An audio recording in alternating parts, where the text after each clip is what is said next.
Greetings, nerds. This is CNN Nerd. I'm your host, Sarah Belmont, and with me, as always, is our Mr. Producer, Will Polk. How are you doing tonight, Will? Doing great, Sarah. How are you doing this evening? I'm joking.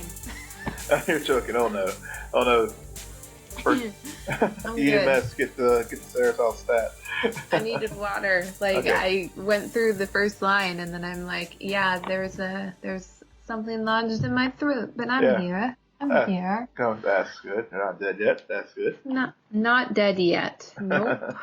Nope. So, what's going on tonight?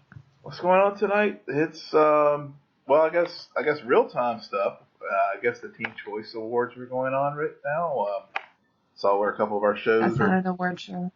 Yeah, I know. Sure. It's a well, I guess maybe the popularity contest is going on right now. Yeah, we'll be talking about some popularity contests, won't we? Yeah, exactly. But actually, that's just a great transition into it. Now I really want to know your thoughts about this Academy Award stuff, and as they announce a popular movie award. And we do not know, though, how they determine what is popular and what is unpopular. Yeah. So my thoughts on this, when it dropped earlier in the week, I saw this and I was like, this is an award for the MCU. and honorable mention to Deadpool. This is an award for those movies that have like a really good soul and really cinematic and make people go to the movie theaters and then fall apart in the third act. Yeah. Because I don't know how many movies we cover, Will, where we always, that's a big point of criticism, the third act. Yeah, it's true. They can't cross that finish line. And now the question is, will Infinity War beat Black Panther, or will Black Panther beat Infinity War for this achievement of being a popular film? Yeah, exactly. But to me, but Black Panther did go across the finish line in a very, the things that we quibbled about with it was not story, but special effects. So it finished strong, and obviously Infinity War, it finished strong. And my thought is that I was reading a little bit more about this, and I guess way back when the Academy started, I think when they had their very first show in 1929, they actually did have two categories. One was outstanding picture, and then the second one was unique and artistic picture. And it was just a 1 year, and then after that they scrapped it. Because it's stupid. Exactly. If just stop being just stick in the mud old fogies who can't recognize good filmmaking, regardless of what form it comes in, whether it's a huge blockbuster or the one that only 10 people saw at the art house. Well, there's room for both. But isn't that what they're trying to do by adding in this category? Because one of the big criticisms of the Academy is that they don't recognize they recognize films that are very quote unquote prestigious and not a lot of people see. Indie films often get a lot of word recognition, but the popular, the movies that one could argue is pretty much 50% spectacle, 50% story are the ones that usually get left off in the dust. I mean, Dark Knight didn't even get a Best Picture nomination. Yeah. So I feel like to what you're saying, I feel like that's what the old fogies, as you poetically put it, are trying to do, and trying to appease people and saying here's another category so we could get more recognition across all, I don't want to say genres, but all types of films being made right now. Okay, yeah, but not to sound all whatever, but I mean, it's almost like a participation award. It is. Yeah, and it's just maddening. Just bite the bullet give credit where credit's due. Don't do this bullshit where you're like coming up with this like diluted category, popular film. I mean, again, you raised a great point. What is popular film? Is popular film mean grossing a boatload of money at the box office? Does popular film mean, winning a Golden Globe? Or does popular mean,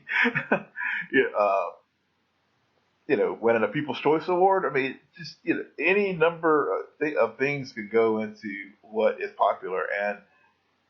And by doing this, there will create even more controversy instead of just growing a pair and just allowing all types of films and genres, if they're made of significant artistic merit, etc., they should be nominated for Best Picture, just like the rest of them, just like the traditional ones that we've seen over time. Okay. So have you been in the most recent years, because after the whole Dark Knight debacle, they did expand the number of nominations for Best Picture. Right. So was that enough to appease that need of potential inclusion into that category, or is it still not enough? Or why would the Academy do this as if they were receiving the same criticism even after expanding it to 10 potential film being nominated for Best Picture? Again, I think you can expand. I think they did the right thing by expanding it to 10. When you consider how many films get released each year, how many get good play as far as on the award circuit, how many get very critical acclaim, and so I think that's they heard the criticism with the Dark Knight debacle and tried to adjust for it, and I think that was the appropriate measure to do by expanding the field to allow for more nominations. Creating a new category, which we're going to use Rotten Tomatoes or some other metric to be what's considered popular, it's just a cheap way out, and it dilutes and cheapens the award. Right. It's just like, you're not Best Picture, so we're just going to give you this other, like I said, participation trophy. Good job, nice effort, and here's the statue for you. But it'll never be, in the eyes of the zeitgeist, it won't be equal to Best Picture. It's because it's not. I mean, there's only one Best Picture. Yeah. Well, it's also, I think it's interesting if you put it in the context of the fact that it's very well known that actors and actresses often receive their one-time Oscar award after, like, it's pretty much like, hey, you've done good for the past 10 years, so on this kind of, like, iffy role, we're just going to give it to you for the sake of it, like a Lifetime Achievement Award. Yeah. So the Popular Film Award is like a Lifetime Achievement form for the film itself. Yeah. I don't know. It'll be interesting to learn more about how they're going to actually determine what's popular and what's not popular. Yeah. God, please don't use Rotten Tomatoes or how many Twitter reactions there were or anything. Just go with the box office numbers to determine that. I think that's the safest way to go. Yeah. Granted, then do you do international or do you just do domestic? Exactly. We will see. We will see. Yeah. It's, also, Oscars just got to keep with the drama. They got so much attention after that debacle with Best Picture a few years ago between Moonlight and La La Land that I think they just want the attention on them at all times, even if they are perfectly fine. Yeah. Well, that's the other thing. I know we didn't mention it before, but you raised another good point in that they're trying to remain relevant as far as keeping eyeballs on the screen on awards night, and we continue to see numbers dropping as far as ratings. They took chances with hosts, and that potentially backfired on them. So at the end of the day, obviously they're doing these things to try to keep interest in the show. Will they succeed or not? We're talking about it, so mission they accomplished. have succeeded. Mission accomplished. All right. Well, let's head over to TV, where I want a few minutes to talk about a show that has definitely kept my interest over the last 5 seasons. The 100 season finale aired this past week. Okay. Oh, Will. This show is so. I don't know if I've ever talked to you about the 100 before, Will. I think have I? Not on show, but we've had some conversations via DM. Okay. I still think seasons 1 and 2 are near perfection. I really do. And that first season I've seen multiple times, and I really like it. And it's such a good parallel with season 2. Season 3, it gets a little weird. Season 4, it's kind of garbage. Season 5, though, it kind of resets everything. Mm-hmm. And then this finale just resets everything all over again, and it's fascinating. Good reset in a good way or a bad way? No, it's cyclical storytelling, what they're doing. Okay. So in season 1, the whole premise of the show is about how the Earth basically became a toxic wasteland in the future. And so they had to send everybody to space and kind of wait it out. And so they have this called arc. Okay. Yeah. Biblical references around this show. Totally. And on the arc, they float people because this station can only hold so many people for so long, right? Right. There's only so many resources. But at this point, Earth is actually looking like it might be salvageable. So they send down the 100, who are all criminals, but they're juveniles. And because anybody else who's over the age of 18 who gets caught committing a crime, they automatically get floated. Okay. That they only kill the children after they're 18. It's so demented.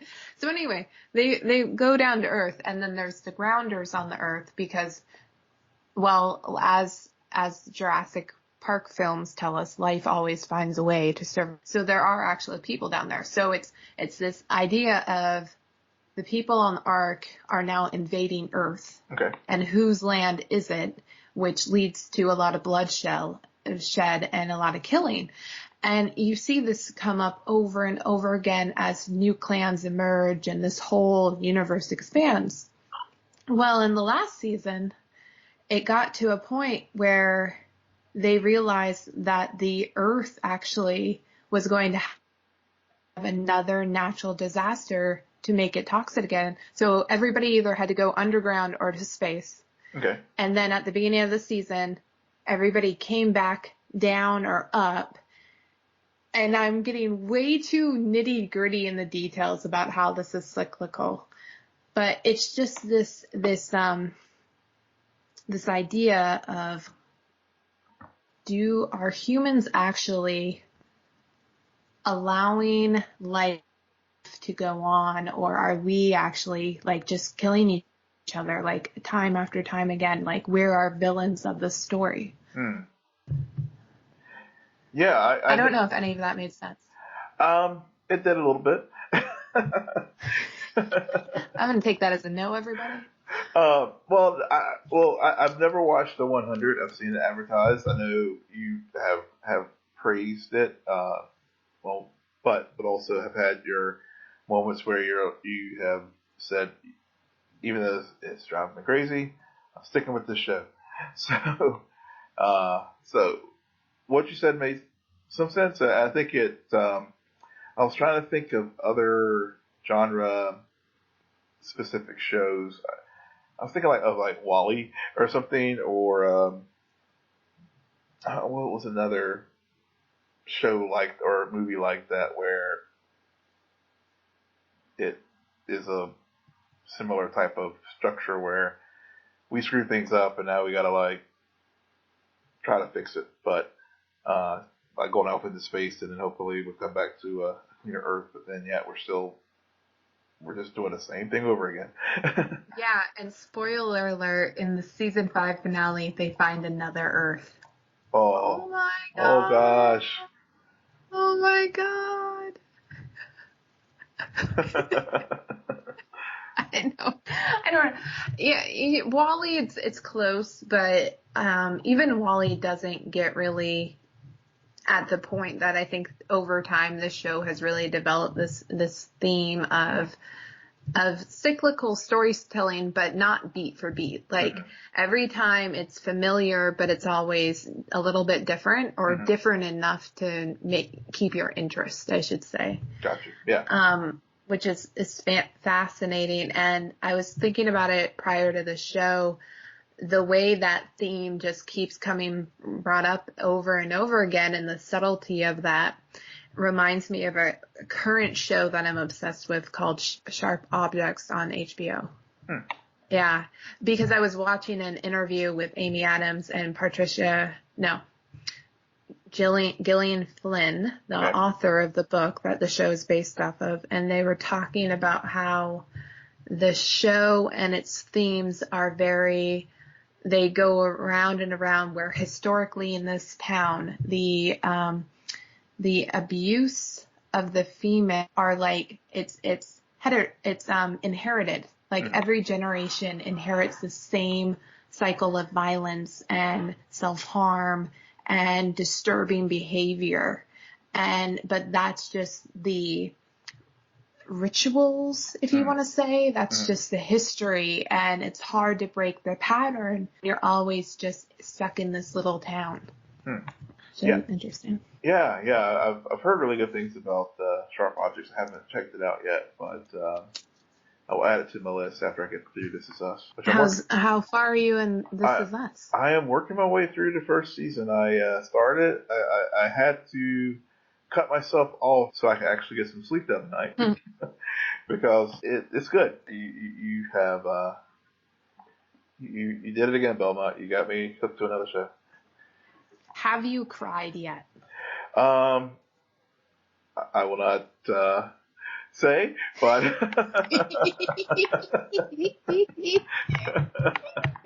I had some lumps. Have you developed a crush on Sterling K. Brown yet? Yes. Okay, then you're doing it right. You're watching it the right way. Yeah. Oh man. Well, yeah, I'm glad you're watching it because it seems like totally up your alley. Yeah, it's a family-friendly show, and it just hits on all of those points. Agreed. Yeah. So you have also you saw Mission Impossible. Yeah, I saw it Friday night. Loved it.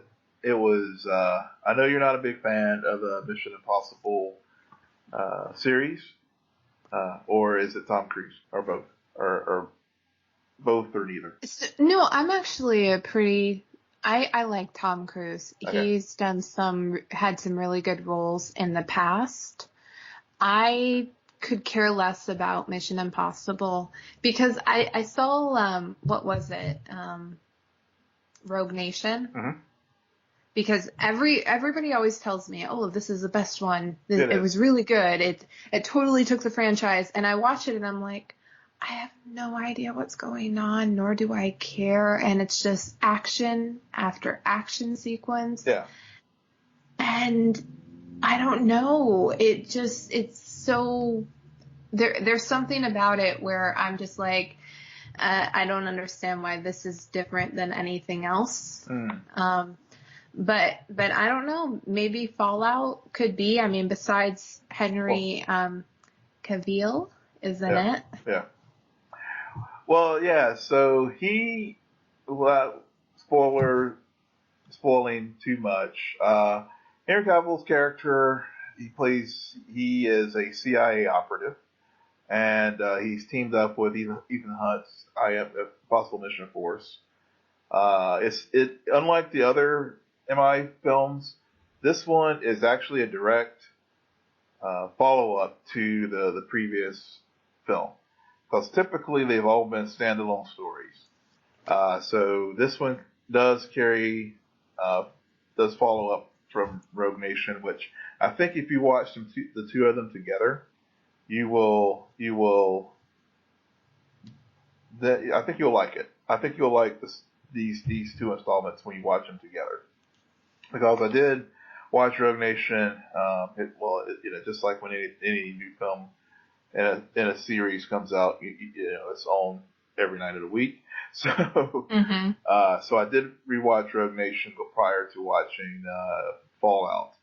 Fallout is more. It definitely has what we've come to expect from this franchise, which is death-defying stunts, the awesome chase scenes through London and this time London and Paris. But also, unlike some of the previous films, we actually got some more depth to Ethan Hunt, which we haven't had before, as far as just getting to know him as an individual. And so that really was a very important storytelling point in Fallout, which of course in all these films, the world is always on the precipice of total cataclysm.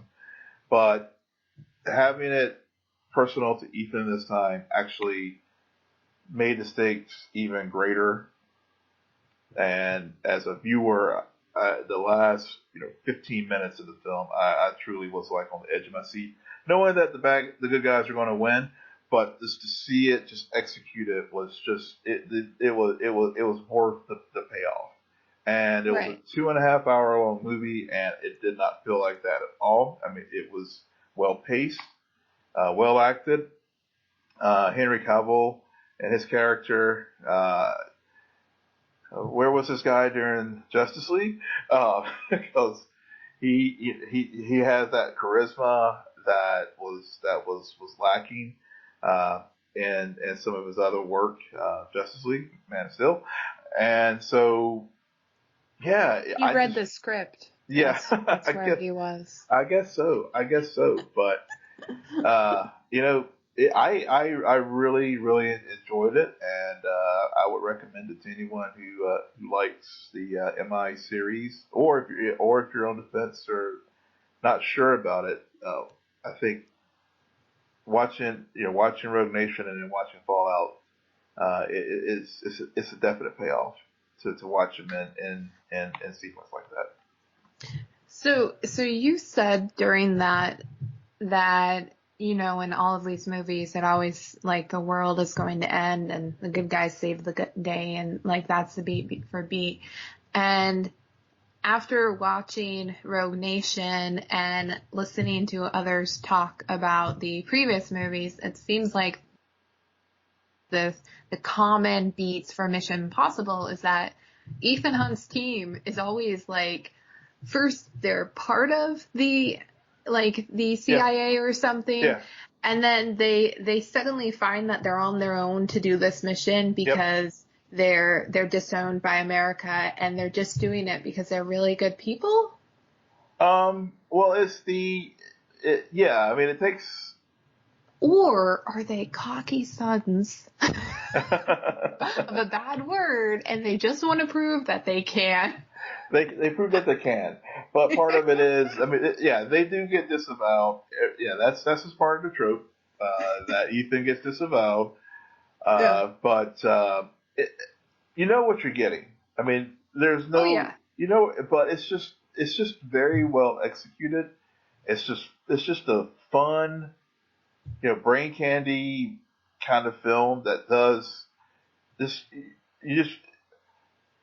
It's just one of those things where you enjoy it. It's fun to see, like for example, in Fallout, they bring in Angela Bassett, and she plays a key role in this film. I mean, Angela Bassett's like goddess as far as like actress and we saw her in Black Panther recently. Of course, she's on the new show on Fox, and I really enjoyed what they did with her character in this film, and of course Alec Baldwin's back. Jeremy Renner was not in this one. I guess it was some scheduling conflicts with Avengers, but of course Simon Pegg is there, and Ving Rhames is back as Luther. But it's just it's a very comfortable framework where you know what you're getting as far as the team. But I will say that Rogue Nation and Fallout, both of them have provided more depth to Ethan Hunt, in particular Fallout, and we learn more about Ethan in this film that that again makes the ending a really strong payoff at the end. I took two things away from that. One, Angela Bassett can do no wrong. Exactly. Two, Jeremy Renner better be in Avengers 2 because he was definitely not busy when they shot the first half of Infinity War. That's for sure. Yeah.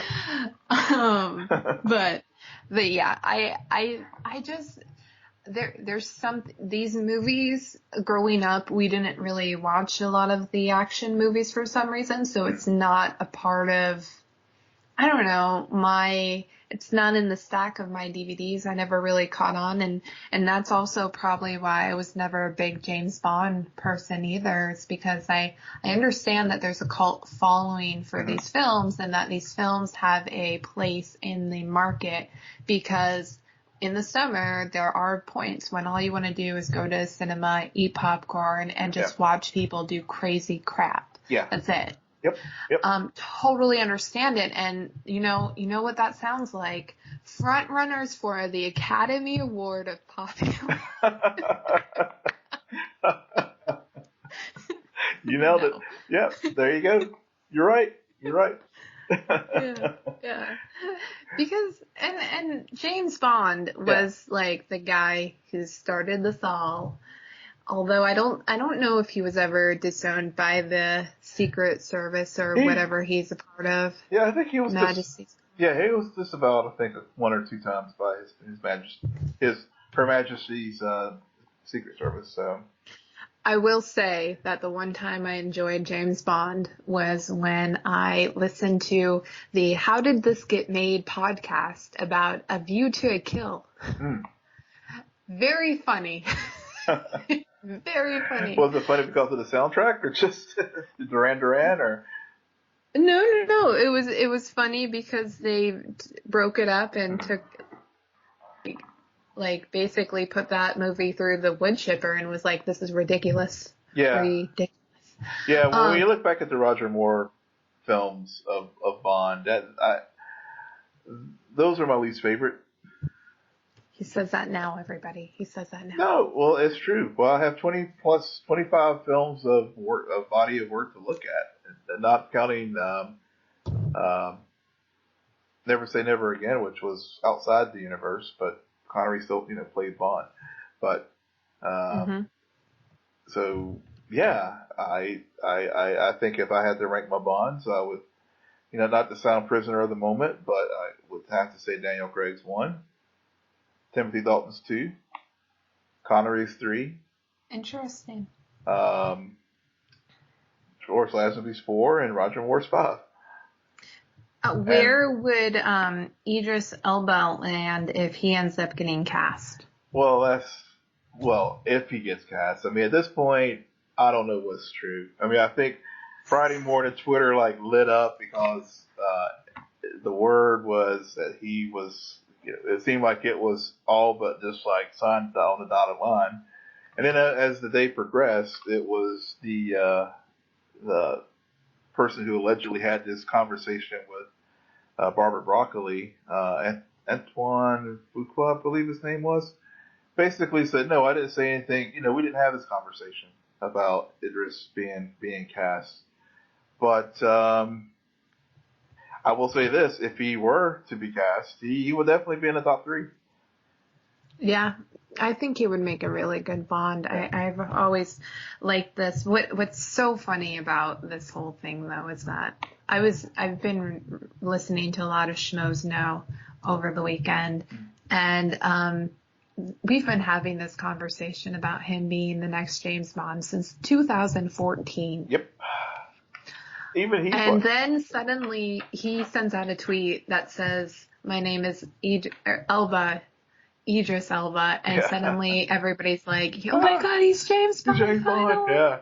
You know what? Until it's clear that Craig is not coming back, because that's been another part of this factor where one moment Craig's in, the next moment he's out. The one moment he realizes how much money he's making, and then he's back in again. Yeah. Yeah, he really, Craig backed off of that. I slipped my wrist comment pretty fast when he probably saw the dollar signs. Yeah, so it'll be good. I feel like Idris needs something, though. I mean, the guy gets killed off of Avengers, spoiler alert, first act even, and gets pretty shown up by Loki's death too, so whatever. And he has the debacle that was the Dark Tower last year. Oh yeah, gosh, yeah. He's got to get his name on something soon. Yeah, I agree. But it's funny, even whenever his name has come up in the past, he is, he hasn't completely dismissed it. He hasn't completely embraced it. He's like, there could be a person of color Bond, there could be a female Bond. And we've seen some of the, like Gillian Anderson's name getting tossed out there, and then as far as potential female Bond, and no, Emily Blunt. Emily Blunt, yeah. Emily Blunt. Yeah. Emily Blunt. I'm sorry. Was there another name? No, Emily Blunt. Okay. All right. There we go. Fair enough. Ooh, Gal Gadot. Yeah, she could do a Bond. She could do a Bond. Yeah, she could do a Bond. That would be interesting because she actually. Okay, here's my pitch for that. Okay. Because she is typically that she has the features that one would liken to a typical Bond girl. Yep. So for suddenly her to step up into that character type and be the Bond, and not the Bond girl, but just the Bond. Oh my God, hashtag the Bond. It would really dismantle that whole stereotype. It would. Like, and totally put the franchise on its head, because then you're taking, granted, there's a possibility it could go a totally Denise Richards route, and then, oh dear Lord. Oh, yeah.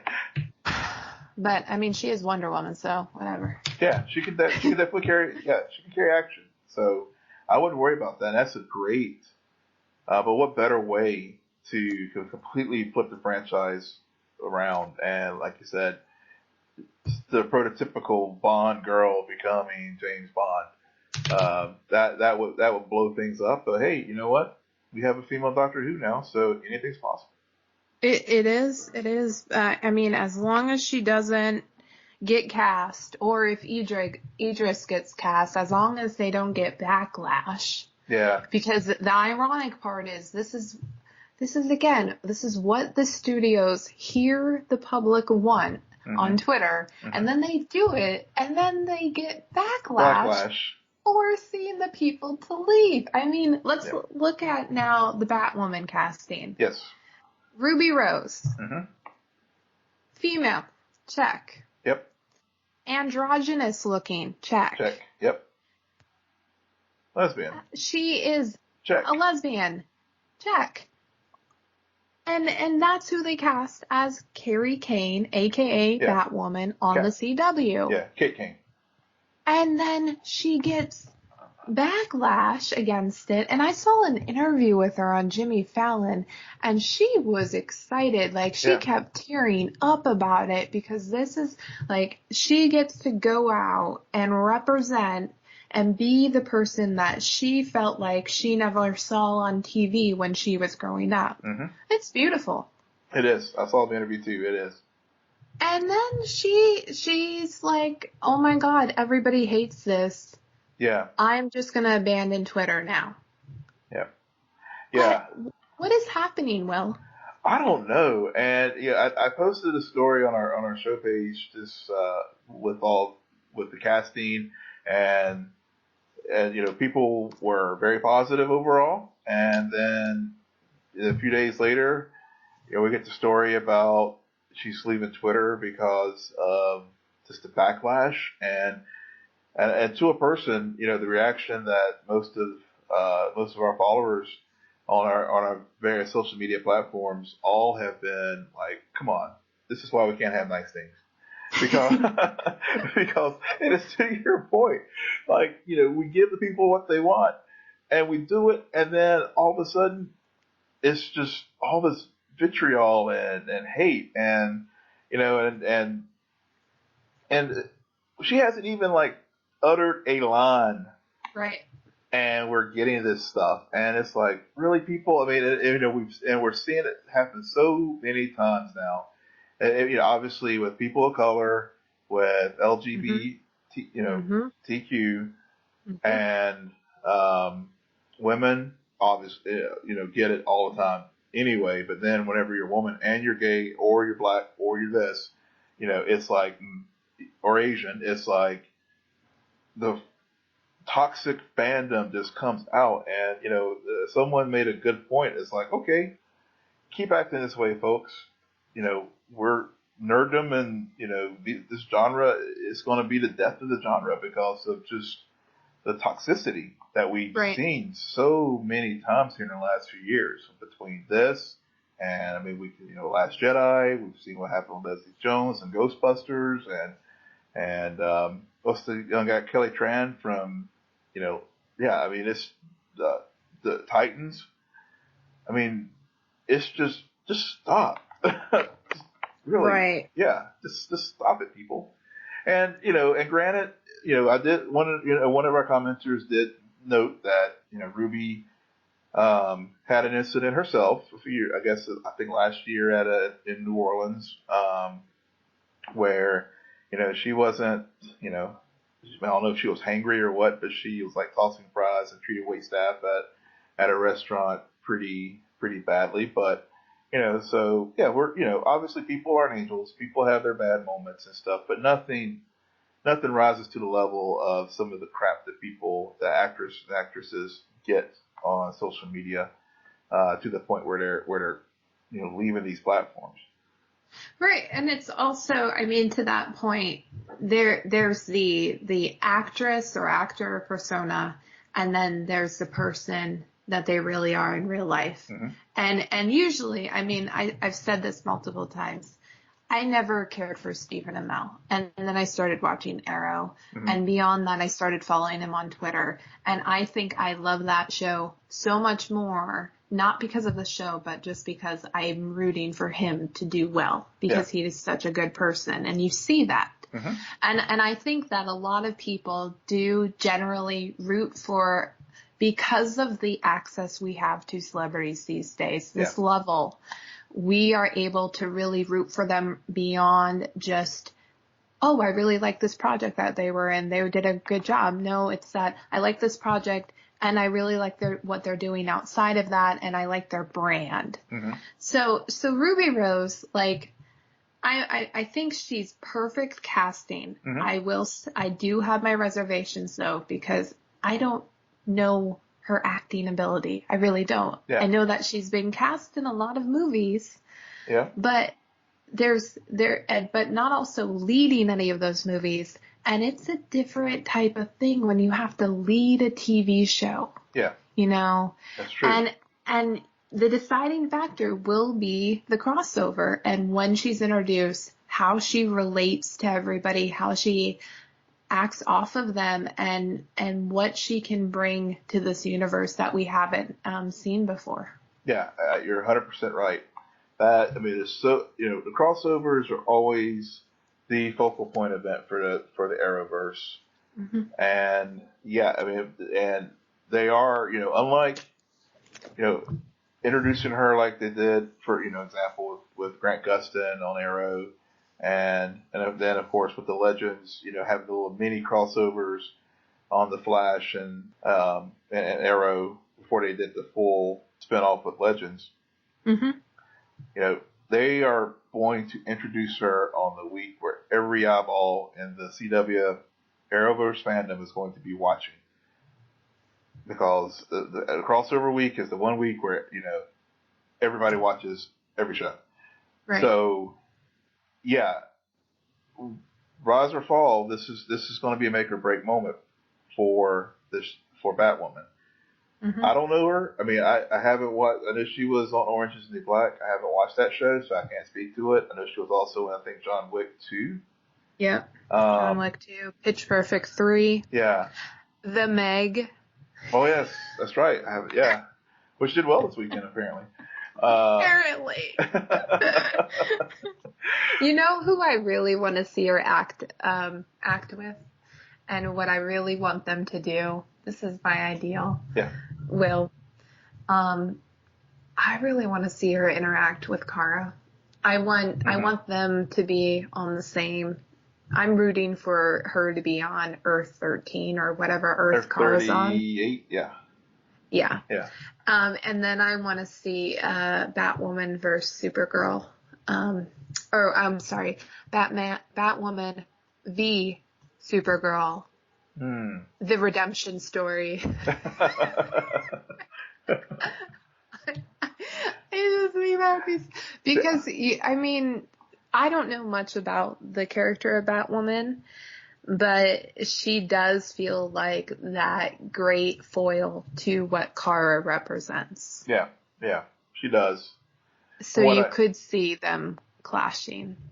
Yeah, because I think I think you're right, because I don't think she'll play off Barry as far as his optimism and stuff. She and Oliver will probably be kindred spirits as far as just being just dark and and all. So yeah, I think you're right. It will be fun to see them play off. That's the ideal. CW writers, if you're listening, do that pairing. Yeah. Yeah. Yeah, that's the storyline for 2019 crossover. Yes, nailed it. Oh man. Yeah, but I'm looking forward to it, and I think I think it'll be getting past some of the backlash stuff, some of the I will be intrigued by how they do the costuming, and obviously I think Batwoman herself wears to help protect her identity. She wears the red wig, so it'll be interesting to see how they translate the character from the comic to the screen. Yep, a lot to look forward to. Yeah. Speaking of costuming, the Flash will have a new suit this season. Yes, he will. Yep, and Grant Gustin revealed that suit on Instagram only to get a lot of body shaming comments. Yeah, actually it happened, so I think the sequence happened, so it was spoiled, actually, first, because someone, leaked it from the studio. I was like, I don't even think it was Grant. Yeah. Yeah. Will leaked it. Yeah, I did. He's like, somebody leaked it. I don't know who. Yeah, I took a clandestine trip to Vancouver and posted it. I'm the one now. Oh, your co-conspirator, our lovely friend of the show, Holly, probably did it for you on your behalf under your mission. I.e., you are Ethan Hunt. I knew it. Yes, I am. All right, cover blown. I'm just I'll be disavowed here in a bit, y'all. But but he was pissed. I think he posted a video, where he admitted, yep, that's the new suit. And he was pretty obviously pissed off about it. And then he did a long text, long Instagram post about, how he would get body shamed because of being too thin and blah, blah, blah. And, again, our toxic fandom comes, oozes out of the ether on Twitter again and social media again. And but then later this week, I guess Friday, he got permission to reveal the suit, and they had the nice poster. And I love the suit, even though now even though now people are, again, now, at least this time, the back and forth is about whether or not there's a chin strap or not. So, Oh my God. yes, I'm like, I don't care if there's not a chin strap or not. It's just to finally, we got in Comic-Con sizzle reel, we got finally we got the Flash ring. Mm-hmm. And now we're getting a more comic accurate costume, and I'm 100% in. And oh my God, you sound like such a purist right now. Sorry. But in a good way. I mean, not that I, the costumes from seasons 1 through 3, they grew on me. Season 4, I was like, okay, I'm liking this. It's getting lighter. It's getting closer to I see the evolution. And now with season 5, with the new costume, hey, I admit it. I'm very excited to see it as a fan. Yeah, I honestly could not tell the difference between the costume because I saw the post and I was like, oh, look, there's Grant. He's such a cutie. And then I moved on. Yeah. But remember, I'm the resident Flash homer here, so you're to be forgiven, not to do the collective shrug and all. But I know just from our reaction to our post, I mean, all the Flash fandom really loves it. So a lot of likes. Yeah. A lot of likes. They got a lot going on this season, so they need to do some things right. Because the 5th season, you got your 100th episode in there. Mm-hmm. You got a fresh start and a chance to either make a huge comeback and reset the stakes that we've lost over the years, or just continue running. Yeah. And running. No. Yeah. And running. And running in certain stories that, I'm cautiously optimistic for season 5. I've made my peace with the casting decisions. I mean, I'm okay with Daniel Nicolette getting elevated to regular. Hartley Sawyer as far as Ralph. If we get the Ralph that we saw at the end of the season versus the one we saw at the beginning of season 4, okay, I can live with. I will keep an open mind. I won't flame them, obviously. Not to be there's a difference, y'all. Here's the difference between being being critical of storytelling versus attacking the actor. Yes. Yeah. Yes, there is. Yeah. There is. Yeah. And it wouldn't be a Scene and Nerd episode that was strictly about headlines and news gossip if Will did not have to put a Star Trek related piece on the agenda. So apparently balancing out your 100 story. There you go. You got your Mission Impossible talk. You got your James Bond talk. There was plenty of balance, sir. I know. But this was pretty. Well, this is a genre story, because it involves two people. Do you just want to tell the story? Okay. Are you just gonna? Okay. I'll let you say. I'm gonna take that as my cue to tell the story. Continue. Chris Pine and Chris Hemsworth were going to appear in the next Star Trek movie, but apparently a pay dispute occurred, and that may not be happening for Star Trek 4, i.e. Hemsworth will most likely not be appearing into it, which that's fine as long as one day Hollywood delivers on a Chris Pine, Chris Pratt, Chris Hemsworth, Chris Evans just movie. Yeah. I will be fine. The ideal rom-com. Yeah. Day in the life of Chris. Say you need to start working on that screenplay. I do. And yes, their shirts will be off pretty much the entire movie. Yeah.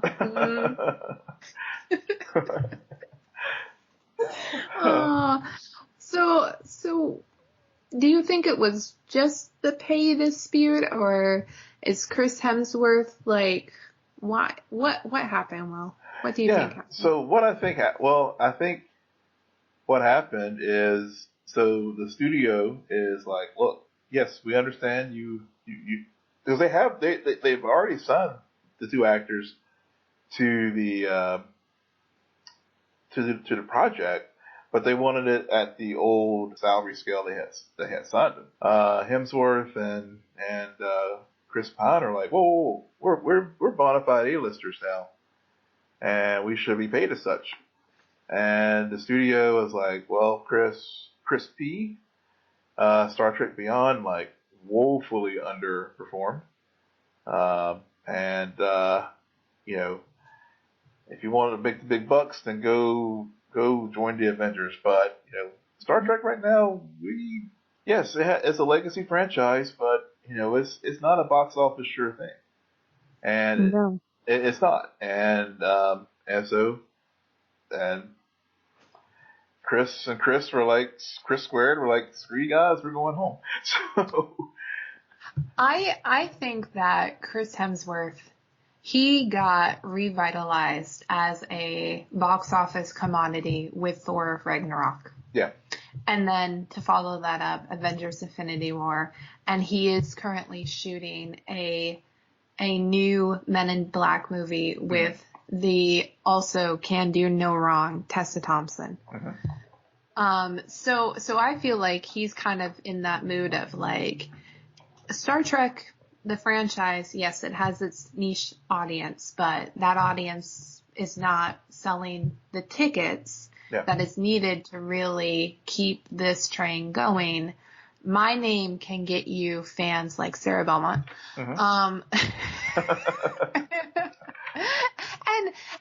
granted, I mean, when I first heard about that thought of him coming back, that was a really cool story point because he does play the father of Chris's Pine character. And so that you have this whole idea of time travel occurring, and you know how much genre fans love time travel in these things. Definitely.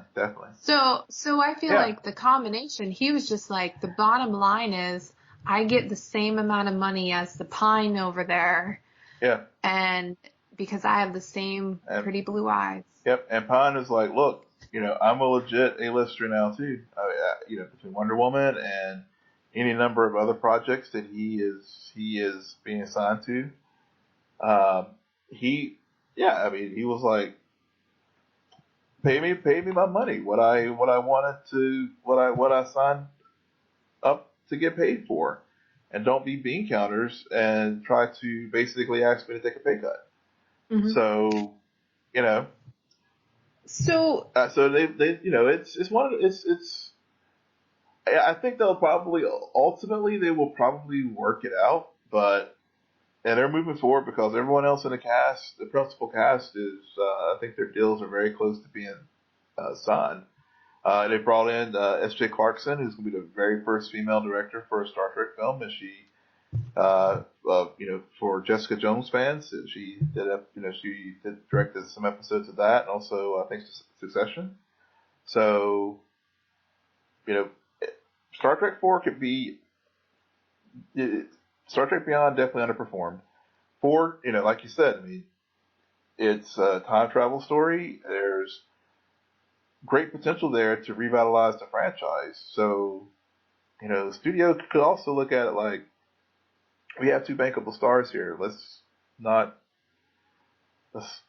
pay the men. So who out of the Chris's, Chris Pine, Chris Hemsworth, Chris Pratt, Chris Evans, is the biggest box office draw right now? Right now? Right now. Probably Pratt. Yeah. I would not disagree with that, considering. But granted, he does have like the most movies coming out at the moment. I feel like the others are constantly in development, and probably within the next few years we'll see a lot more of their pretty faces. Yeah. I mean, I think Evans, he's on the down. I won't say down. Well, yeah, he's probably 4th in line right now. He's picky. Yeah. He is a picky person. Like, he's like, I sold my soul to Marvel. I'm not going to do any other franchise. I'm going to do the indies. And I think he probably could be somebody who gets into directing within the next few years. Yeah, I agree. I think I've read somewhere where he said he'd like to do that. Yeah, and I think that's why. And then Pine, Pine is interesting because he's done musicals, he's done some romantic comedies, he's tried at drama, but he's done the franchise films when he played Jack Ryan. Yeah, he tried that. Yeah. But he's kind of like Idris Elba in a way. Yeah. You know? Yeah. He just doesn't have that one. I mean, Star Trek for a little bit there. Mm-hmm. It did put him on that upper tier, and then the sequel came out, and everybody got really pissed off. Yeah. Yeah. And so he's probably, at this point, he's like, maybe, my career, I might do better by like walking away from Star Trek than trying to stick around for it. Yeah, because I'm over here hanging out with Gal, and I got my bills covered right now, guys. I don't need this. Yep. So it's interesting. All right. So we saw a interesting trailer this week come out for the limited series on Netflix, Maniac. It will premiere on September 21st. A 10-episode run. Thank God. Thank you, Netflix. So the story is essentially about Annie Landsberg and Owen Milgram, who are two strangers drawn to the late stages of a mysterious pharmaceutical trial, and things get a little bit weird. Yeah. Emma Stone and Jonah Hill star. Will, what are your thoughts on this trailer? So you shared this trailer with me earlier in the week, and my initial thoughts were that it seemed derivative of Total Recall. I haven't seen that movie. Oh. There's Schwarzenegger one or neither one? I haven't seen either one. No. Okay. All right. So for fans for our listeners who have seen Total Recall, I mean, the reason why I say that is there's just elements in it that, because it seems like they are, whenever they're placing these scenarios in their minds, it was very similar to one of the key plot points in Total Recall. So that's so that's why I said that. And then also it seems, it seems interesting. I think I will watch it. Because visually it looks very intriguing and seems to have a pretty interesting premise. Mm-hmm. So I'll give it a shot. Yeah, there's something whimsical about it. Yeah. Like it looks like at times it's gonna get really dark. Mm-hmm. And kind of disturbing, but there are other times when they are placed in this other reality and it's going to be very light and kind of magical. The true backbone of whether this project will fail or be like talked about over at the water cooler is if they can sell the chemistry between Jonah and Emma. Yeah. And really make you really root for this love story and how it unfolds. Because if that connection is missed, then I don't think it's going to be much of anything. It's going to just be a lot of fluff. It reminded me of a combination of Inception meets Big Fish. Yes. Yeah. Inception was another one I thought of. Yeah. Any film dealing with, with mind altering scenarios or implanting of stories or things like that. Like I said, it was visually interesting enough, and it was a well constructed trailer that I'll definitely give it the old 3-episode try, and if I'm not hooked by 3, then I'll bail. But have you seen Big Fish? I've heard of it, but I haven't seen it. Yeah. Okay. Yeah, it's a movie. I think it came out in either 2003 or 2004. It has Ewan McGregor in it, and it's basically about this guy who is telling his story, but he tells it in a way where it's he's exaggerating a bit. And you're like, that's not really how it happens. But there's also something so sincere about how he tells it that, yes, that's probably not how it happened, but that's the way it happened in his mind. And it does have a famous director, and I'm blanking on its name. Richard Burton, I think, directed it. Okay. And it's good Richard Burton, not like Alice in Wonderland, Richard Burton. Whatever. All right. What else is going on in the headlines? The James Gunn firing saga continues. Yeah. It is such high school right now with this. It is. It's, last summer we had the Solo debacle with directors getting fired by Kathleen Kennedy. This one, and that was just because of creative differences, not because of tweets that someone made 10 years ago that the alt-right used to attack him and Disney. I think the more, I know we talked about it a few weeks ago, and the more I think about it, and at the time, whenever it first happened, I was like, I think Disney did the right thing. But the more I think about it now, I think they overreacted in firing James Gunn. Yeah, I do. The what he said is indefensible. I want to be very, very clear. The tweets, when you're making fun of rape and pedophilia, that you just don't go there. But truth be told, we've all probably tweeted and said things that, in hindsight, we wish we could take back. But unfortunately, the internet doesn't forget. So. Right. I think I was kind of over it and kind of thinking the same thing, and then I saw some stuff come out and that showed how he was actually attending parties that were themed pedophilia. Ooh, okay. Like literally, and there's photos of them and everything, and I'm like, okay, this is the crazy thing about the story. The longer it's a back and forth on the decision that was made, the more Disney's going to do research, and I don't know what's going to come out. And James Gunn, it's one thing, he walks away from this franchise and is like, okay, you guys don't want me, whatever. And then he still has a career. But if too much stuff gets uncovered, I don't know if he would have a career. No. It could get that far. Yeah. See, now since you told me about the parties, now I'm back to where I was. I'm like, yeah, Disney did the right thing. Yeah, see, I didn't know about that. Yeah, if I had known that, then But it's interesting though, just to see.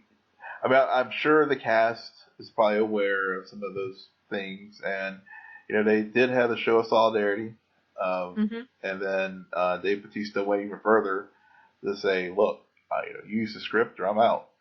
Right. That was written by James Gunn. And then, like you said, it just got weird where now there's these closed door meetings between Disney and Marvel Studios, and it's like, who knows where this thing's going to go. And I hadn't had a chance to read it, but I saw where I think Screen Rant had written an article about, or opinion piece on, maybe transforming Guardians 3 into Thor 4 just because of the chemistry that those characters had in Infinity War. So this is just a very, I know it's an insider baseball kind of thing that, only nerds like us who follow this stuff will opine on, but and care about. But I don't think at the end of the day, I don't think anyone comes out of this looking good. Right. Well, it's kind of the first big director issue that has come up with Disney or with the MCU. Yeah. We're kind of desensitized to it at this point with everything that has come up in regards to Star Wars, in regards to the DCEU. That's a lot of acronyms. Good Lord. Yeah. But you delivered them well. And then this occurs, especially coming off of like arguably the most cinematic now popular movie achieved.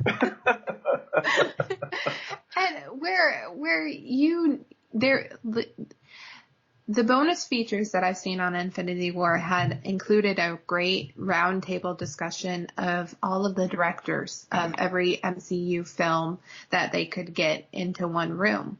And it included James Gunn, and you could hear from what he was talking about, like the creativeness from him and his love of these characters, his love of what the MCU, not just what his movies are doing, but what they're doing all together, really is a point of pride.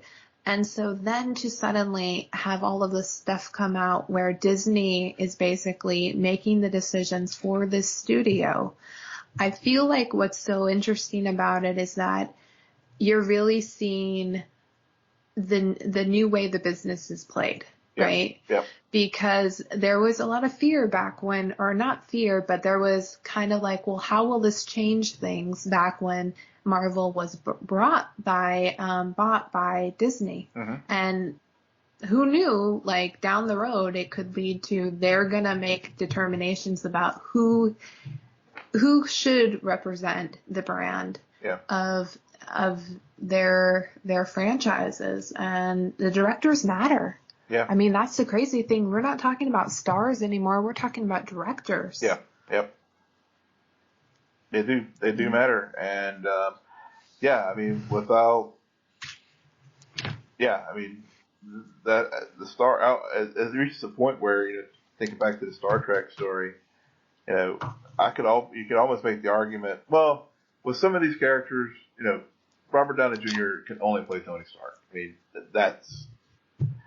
but I'm thinking about Dave Bautista and his comments, and I'm like, all right, Disney could be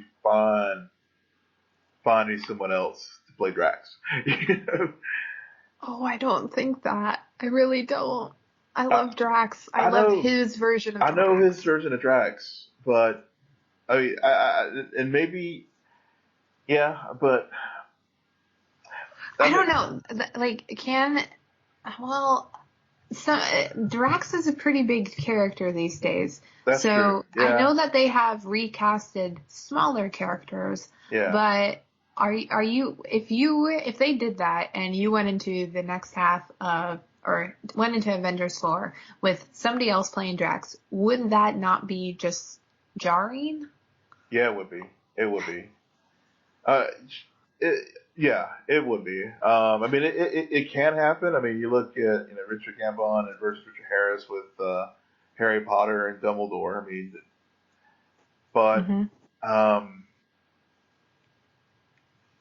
but but I guess the thing is, just like these directors are very critical to the story and making these films, you're right. The major characters of these films also are pretty critical, where it would be very difficult to recast some of these leads.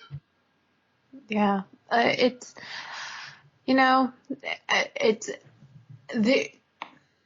I guess in a weird way, it's not a bad time for these decisions to be made, because Guardians of Galaxy hasn't begun shooting. Avengers 4 is already shot.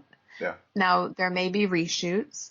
So if everything does end up changing and they end up scrapping Guardians 3 and then we get another Thor, I don't know if I would be mad about that because I didn't really like Guardians 2. Yeah. I don't know. Like if it's just a sad way to end a chapter. Yeah, it is. Yeah, it is. It is. And the way it ended is very disappointing. But, yeah. Yeah. All right. Let's head over to the schmoedown where we got some more inter-geekdom tournament. Yeah, inter-geekdom this week. Wow. It was a good week. I forgot who played. How could you forget? It was like Rachel Cushing and Mara Nopik and Kalinowski and Lavik. They were just two epic matches. How could you? I know you're not a big fan of inter-geekdom, though. Yeah. Okay. So Cushing versus Kanopik. Yeah. I know everybody's like the best match ever, best match ever. Mm-hmm. I was bored. Not because this wasn't epic, and they literally went, I don't know, 7 questions in the speed round. Yeah, they were worried in overtime. They were worried they were going to run out of questions. Right. And it was just back and forth. It was like ping pong.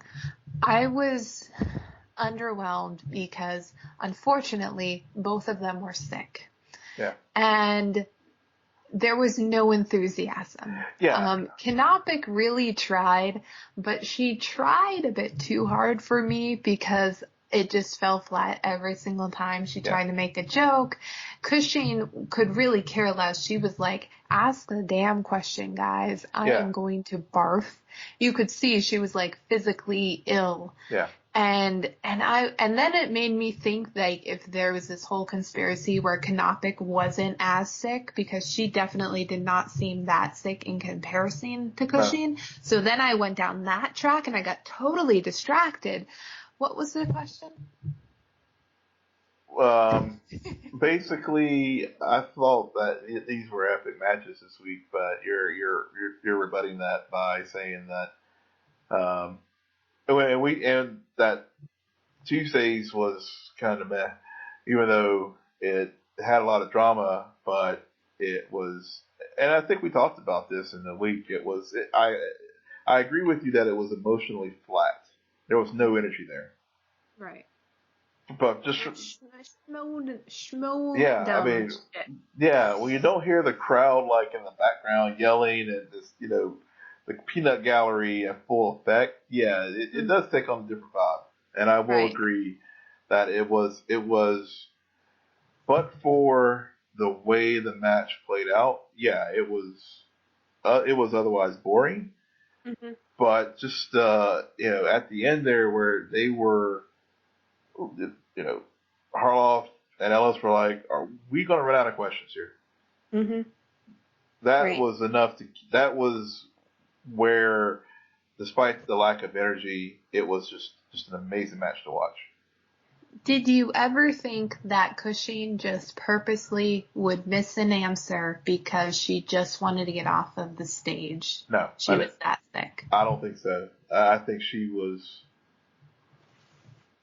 invested at that point, and she was going to try to win that thing.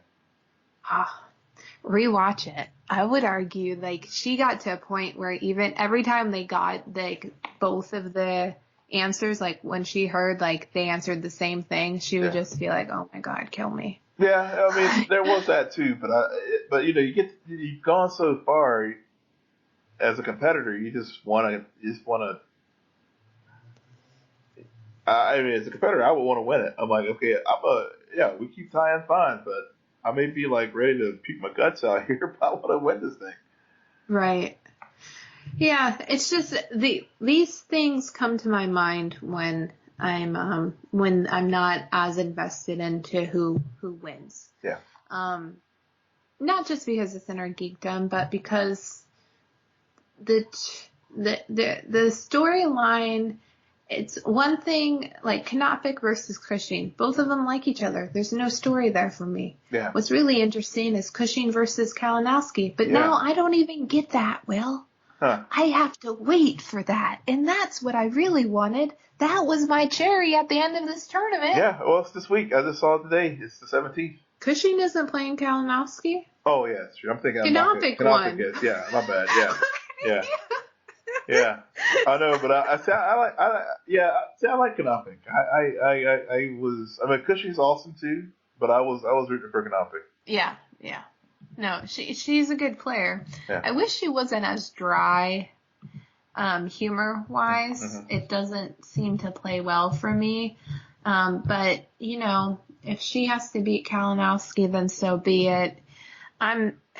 That brings us to the other match, Kalinowski versus Helvalik. Yeah. Helvalik, Adam. Yeah. I'm surprised it didn't result in a KO. I'm happy that Adam did that. I am not surprised that Kalinowski won. Yeah, he's on a hot streak these days. He has definitely studied up on his and prepared for this inter-geekdom, and we've talked about it before. Him blowing it up. It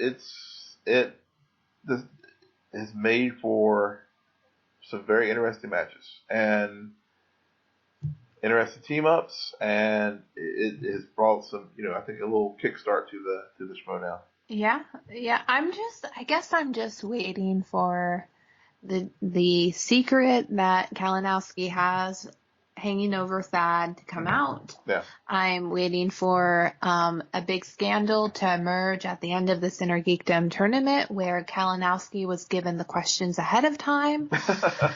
I'm waiting for resolution. For corruption to conspiracy. Yeah, I've had a lot of conspiracy. I don't know. I didn't even see Mission Impossible. How am I the conspirator? This is just where my mind goes sometimes. Yeah. Blame the Russians. That's what everybody else does. Blame the Russians. Well, I think that's it. Yeah. It is. We were worried at the beginning of the week. It's like, what are we going to talk about? Guess we found a few things, eh? We did. Where can our listeners tweet you things to talk about for next week? Yes, you can tweet me at Will M. Polk. That's WILLMPOLK. And you can tweet me at SJ Belmont, SJBELMONT. Please follow our crew on Twitter at SNN Nerd. Friend us on Facebook. Follow us on Instagram, but most importantly, rate, subscribe, and comment on iTunes, SoundCloud, and Spotify. Good night, Geek Out. You're welcome.